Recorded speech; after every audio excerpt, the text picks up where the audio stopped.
કે આ એક સ્થાનિક સ્વરાજની ચૂંટણી સરપંચથી લઈને નગર પરિષદ અથવા તો મહાનગરપાલિકાના પ્રમુખ સુધીની વાત હોય, સ્થાનિક કક્ષાની આ ચૂંટણીમાં નેશનલ કક્ષાના નેતાઓ ચૂંટણી પ્રચારમાં આવે તેવું કદાચ આશ્ચર્યજનક વાત થઈ રહી છે. અને કેજરીવાલ સહિત એન્ડ કંપની પાછી ગુજરાતમાં ધામા નાખશે. નેશનલ કક્ષાના નેતાઓ ઈ પણ તમે જેમ કહો છો એમ કે આ સેમી ફાઇનલ છે, એટલે તમારે કાંઈક પણ પાક લણવો હોય તો બી વાવવા માત્રથી મેળ નહીં પડે, માવજતે કરવી પડે. એમાં માવજત કરવા આવે છે કે ગમે એમ કરીને જો થોડી ઘણી ફતેહ, કારણ કે આ અસ્તિત્વનો જંગ છે, લખી રાખજો.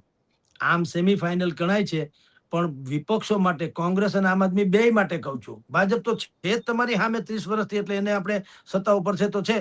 અસ્તિત્વનો જંગ કોનો છે? કોંગ્રેસ અને આમ આદમી પાર્ટીનો. એટલે નેશનલ કક્ષાના નેતાઓ, એ તો ખાસ કરીને આ કેજરીવાલને એ જ આવવાના છે. મૂળ તો શું છે એમ કહેવાય છે, સાચું ખોટું મેં કીધું એમ પાછું આપણી પાસે દસ્તાવેજી પુરાવા નથી, પણ કાવડિયા બધા છે એ તો ન્યાથી જ આવે, પંજાબથી. અહીં તો ક્યાં કાંઈ છેતી આવે, ભગવાન દયા છે. અહીં તો કોઈક અંદર ખાને કોઈ મદદ કરતું હોય તો જુદી વાત છે, પણ મૂળ જે પાર્ટી જે છે એ સ્વાભાવિક છે. કાવડિયા આપે તો એની વહીવટે એ કરે, જોવાય આવે ને પેલે શું હાલે છે ને શું નહીં. હાવ એમનું અધર પદ્ધર થોડું છે. આ મુકેશ અંબાણી જેવું નથી કે એની કોર્પોરેટ કંપની હોય ને એ નાચા કુદા કરે ને અહીંયા અધિકારી એટલા બહેતરીન છે કે એમાં કઈ ખામી ના આવે.